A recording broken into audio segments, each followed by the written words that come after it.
सुबह ही ऐसा महसूस बैठा नहीं जाता, दिल घबराता है, पर क्या करे, मजदूर आदमी है, काम पे आना पड़ता है। गर्मी ज्यादा है भाई, जूस बिकता नहीं है, दोपहर में ग्राहक भी नहीं आते। शाम तक ये गर्मी का सितम जारी रहता है। तो यहाँ हम सब सूख रहे हैं भाई, इतनी गर्मी हो रही है रेवाड़ी में, हद से भी ज्यादा गर्मी हो रही है। हरियाणा इन दिनों खूब तप रहा है। आपको तस्वीरें दो अलग अलग जगहों की दिखाएंगे, जहां पर एक तरफ रेवाड़ी में किस तरह से गर्मी का कहर देखने को मिल रहा है, तो वहीं दूसरी तस्वीर जो है वो सिरसा से सामने आई है। सिरसा में तो कई सालों का रिकॉर्ड भी टूट चुका है। यहां पर पारा 50 डिग्री के पार चला गया है। तो वहीं बात करें रेवाड़ी की, तो यहाँ पर भी हालात कुछ इस तरह से ही बने हुए हैं। गर्मी ने लोगों का जीवन अस्त व्यस्त हो गया है। पहले बात करें सिरसा की, तो सिरसा में पिछले कई दिनों से गर्मी का कहर जारी है। लगातार दूसरे दिन भी आज सिरसा का तापमान 50 डिग्री रिकॉर्ड किया गया। उत्तर भारत में राजस्थान का चूरू जिला और हरियाणा के सिरसा जिला सबसे गर्म जिला रहा, यानी चूरू और सिरसा जिला का तापमान 50.3 डिग्री दर्ज किया गया है, जो सिरसा जिला के लिए एक चिंता का विषय बन गया है। सिरसा जिला में ज्यादा गर्मी को देखते हुए सिरसा जिला प्रशासन भी अब अलर्ट मोड पर आ गया है। सिरसा जिला प्रशासन ने गर्मी के मौसम को देखते हुए आमजन के लिए एडवाइजरी भी जारी कर दी है। विशेषकर बुजुर्गों और छोटे बच्चों को गर्मी से एहतियात बरतने के निर्देश जारी किए गए हैं। तो वहीं दूसरी तरफ बात करें रेवाड़ी की, तो यहाँ पर हालात कुछ इस तरह के ही देखने को मिल रहे हैं। नौतपा के चलते रेवाड़ी का तापमान 48 के पार जाना कितना खतरनाक हो सकता है, यानी लोगों की जान तक जा सकती है। इस संदर्भ में स्थानीय लोगों की माने तो रेवाड़ी में इस भीषण गर्मी ने पिछले कई वर्षों का रिकॉर्ड तोड़ दिया है, लेकिन इसके लिए सिर्फ प्रकृति ही नहीं, हम सब दोषी है, जिसने धरती पर इंफ्रास्ट्रक्चर डेवलप करने के लिए एक नहीं दो नहीं पूरे के पूरे हरे भरे जंगलात तक काट डाले और नए पेड़ नहीं लगाए। संजय भारद्वाज। क्या कहेंगे, जिस तरह गर्मी पड़ रही है तो किस तरह से आपका काम चलता है, क्या कहेंगे? गर्मी से बुरा हाल है। सुबह ही ऐसा महसूस बैठा नहीं जाता, दिल घबराता है, पर क्या करे, मजदूर आदमी है, काम पे आना पड़ता है। सुबह से शाम तक बैठे रहते हैं, 100-200 की बिक्री हो गई तो हो गई। शाम तक ये गर्मी का सितम जारी रहता है। क्या लगता है पहले से अब कितना असर पड़ेगा काम धंधे पे? काम धंधा बिल्कुल भी नहीं है, पहले के मुकाबले बिल्कुल भी नहीं। यहाँ रेवाड़ी में जूस की दुकान है मेडिकल चौक पे, गर्मी ज्यादा है भाई, जूस बिकता नहीं है, दोपहर में ग्राहक भी नहीं आते। सेक मैंगो सेक है सब, यहाँ हम सब सूख रहे हैं भाई, इतनी गर्मी हो रही है रेवाड़ी में, हद से भी ज्यादा गर्मी हो रही है भाई, लू बहुत ज्यादा हवा चलती है। क्योंकि क्या कहेंगे, गर्मी बहुत ज्यादा है, क्या कहेंगे? गर्मी बहुत ज्यादा है, टेम्परेचर इतना ज्यादा हो रहा है कि पब्लिक को परेशानी हो रही है आने जाने में।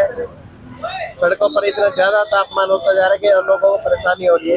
इसीलिए आज हम शरबत बंटवा रहे हैं। मेरा नाम मनीराम। ई रिक्शा आप रेवाड़ी में चला रहे हैं, गर्मी को लेकर क्या कहेंगे? गर्मी बहुत तेज है भाई, गर्मी इतनी ज्यादा चल रही है तो ग्राहक वगैरह यही ना, काम ही ना है। रिक्शा वाला ने कौन जाने, कोई भी ना जाने, काम धंधा ऐसे ही है भाई। ग्राहक नहीं मिल पाता पूरे दिन लू में। आवे नू तो इक्का दुक्का आवे, पर वो वाली बात नहीं है। गर्मी हाँ, गर्मी ज्यादा है, गर्मी। हाँ, कैसे गुजारा होता है? तो क्या करें, गुजारा तो करना ही पड़ता है जैसे तैसे, क्या करें। शक्ल रिक्शा लेके घूमते हैं बाजार में, क्या कहें गर्मी? बहुत गर्मी है भाई, सवारी मिलती है? ना मिलता है, अति बाई चांस मिल जाए तो मिल जाए। अब जी क्या करें, गरीब आदमी क्या करें। मौसम विभाग ने जो रेड अलर्ट जारी किया उसमें सिरसा जिला हरियाणा में विशेष है, और इसमें कोई शक नहीं है कि हमारे जिले का टेम्परेचर हरियाणा में नहीं, आसपास के नॉर्थ इंडिया में सबसे हाईएस्ट पहुंच चुका है। कल जो रिकॉर्ड गया था वो 50.3 डिग्री किया गया था, और आज जिस प्रकार की परिस्थितियां हैं उससे कम नहीं रहेगा, आगे भी हो सकता है। हम सभी लोगों को प्रचार प्रसार के माध्यम से सभी को बताना चाहते हैं और बता भी रहे हैं, चाहे हमारे बीडीपी हो या हमारे तहसीलदार साहिबान हो और पत्र अपने अखबारों के थ्रू और आप जैसे चैनल्स के थ्रू के लोग सावधान रहें, विशेषकर गर्मी में बाहर ना निकले, डायरेक्ट सन रेज यानी कि जो सीधी जो सूरज की किरणों से बचने की कोशिश करें। हमारे एससी चाहे DHVN के हों चाहे हमारे public health and engineering department के हों, दोनों लगातार उनकी टीम लगातार काम कर रही है और अभी तक जो रिपोर्ट है कहीं पे भी पूरे सिरसा जिले में लाइट और पानी की हमने कमी नहीं होने दी है। हाँ, लाइट कभी कभी ट्रांसफार्मर आदि खराब होने के कारण अगर हो जाती है तो उसके लिए भी हमने स्पेशल कूलर्स का प्रबंध किया गया है और कूलर ट्रांसफार्मर्स पे और जितनी भी सप्लाई लाइंस हैं जहाँ जहाँ ठंड रखने की जरूरत है हमने वहाँ पे वो रखे हुए हैं। और मुझे पूरा विश्वास है कि ये जो वक्त है यानी कि सबसे मुश्किल वक्त है इसमें जिससे कि हीट स्ट्रोक होने की पूरी संभावना है। अभी तक की जो रिपोर्ट है चाहे वो गवर्नमेंट हॉस्पिटल की हो या प्राइवेट हॉस्पिटल की हो, हीट स्ट्रोक का कोई भी केस नहीं आया है। और मेरा सभी सिरसा निवासियों से एक निवेदन है कि अपने आप को हीट स्ट्रोक से बचा के रखें। हीट स्ट्रोक के जो मुख्य लक्षण हैं, लगातार 12 घंटे 104 बुखार होना, उल्टी दस्त आना, आंखें बंद होना, चक्कर खा के पड़ जाना, स्किन ड्राई हो जाना, इस प्रकार के जो लक्षण हैं उनको देखते हुए इमीडिएटली आप डॉक्टर की सलाह लें। और वो सभी चीज़ें जो हमारे देसी नुस्खे हैं, जैसे हमने परने को इस चुनाव के दौरान भी बड़ा फेमस किया है और जो सिरसा के और आसपास के लोग बहुत ज़्यादा जिसको ओढ़ते हैं सिर के ऊपर, हम जितना भी हीट वेव से डायरेक्ट रेज से यानी कि सूरज की डायरेक्ट किरणों से बचा जाएगा उतना ही बेटर है। अपने घरों के दरवाजे बंद रखें, जहां जहां पे आपके घर में शीशा लगा हुआ पर्दा जरूर रखें ताकि अल्ट्रा वायलेट रेज किसी भी प्रकार से आपको हानि ना पहुंचा सके।